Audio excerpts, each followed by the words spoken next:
மாண்புமிகு பேரவைத் தலைவர் அவர்களே, மாண்புமிகு தமிழ்நாடு முதல்வர் அவர்களே, அறநிலைத்துறையை பொறுத்தவரைக்கும் கோவில்களின் வருமானம் கோவில்களில் வரக்கூடிய பக்தர்களுக்காக செலவிடப்படும் என்பதை நம்முடைய ஆளுநர் உரையில் இடம்பெற்றதுதான் அதனுடைய சாராம்சம்.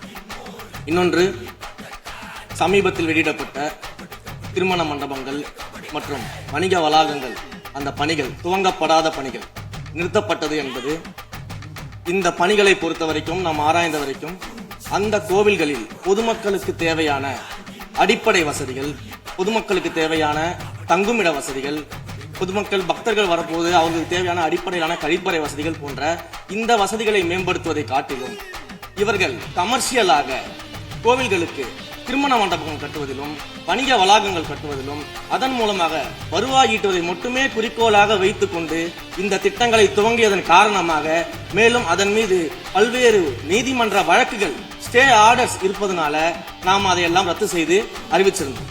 இதற்கு ஒரே ஒரு உதாரணமாக, எந்த அளவிற்கு கோவில்களை கமர்ஷியலாக மாற்றுவதற்கு கடந்த ஆட்சி காலத்தில் முயற்சி செய்து கொண்டிருந்தார் என்பதற்காக ஒரே ஒரு சிறிய உதாரணத்தை மட்டும் சொல்லியிருக்கேன்.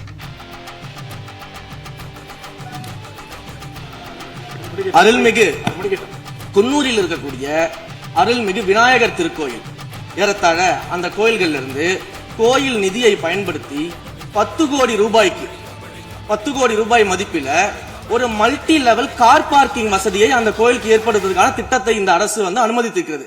இதற்கு முன்னால் இருந்தக்கூடிய அமைச்சர் அவர்கள் அதை அறிவித்திருக்கிறாங்க. அந்த கோயில்ல ஒட்டுமொத்தமாக மாதத்திற்கு வரக்கூடிய பக்தர்களின் எண்ணிக்கையே 500 தான் ஆவரேஜா. அதே போல அந்த கோவில்களுக்கு அடிப்படையில கழிப்பறை வசதி கூட கிடையாது. இது மட்டும் இல்ல, குன்னூர் மற்றும் உதகையை சுற்றி இருக்கக்கூடிய அனைத்து பகுதியிலும் இருக்கக்கூடிய 50 கோவில்கள்ல பேசிக்கா இருக்கக்கூடிய டாய்லெட் பெசிலிட்டிஸ் கூட அங்க இருக்கக்கூடிய கோயில்களுக்கு கிடையாது. அப்படிப்பட்ட இடங்கள்ல கோயில் நிதியை பயன்படுத்தி எதற்காக மல்டி லெவல் கார் பார்க்கிங் தேவைப்படுது? அப்ப இது கமர்ஷியல் திட்டங்கள் இல்லையா? கோவில் நிதியை இப்படி கமர்ஷியலாக பயன்படுத்துவதற்கு எதிராக தான் நாம் இந்த திட்டங்களை எல்லாமே தடுத்து, இந்த திட்டங்கள் தேவையில்லை, அதற்கு பதிலாக நம்முடைய அரசாணையிலே வெளியிட்டிருக்கிறோம். மிக தெளிவாக கடைசி வரியை படித்து பார்த்தால் எல்லாருக்கும் தெரியும். இந்த கோவில் நிதியை பயன்படுத்தி கோவிலும் பக்தர்களும் பயன்படக்கூடிய வகையில மாற்று திட்டங்களை உருவாக்கும்ன்ற வரியை நம்ம மென்ஷன் பண்ணியிருந்தோம். எந்த இடத்திலையுமே மக்கள் பயன்படக்கூடிய கல்வி நிலையங்களையோ இல்ல இது போன்ற மருத்துவ வசதிகளையோ நாம செய்து தர மாட்டோம்னு சொல்லல. இன்னும் சொல்ல போனா, கடந்த 5 ஆண்டுகள்ல ஒன்றிய அரசின் நிதி உதவியோடு பழனியில பாத்தீங்கன்னா ஒரு சித்த மருத்துவமனை கட்டுவதற்கான நிதி உதவியை ஒன்றிய அரசு தருவதற்கு தயாராக இருந்தது.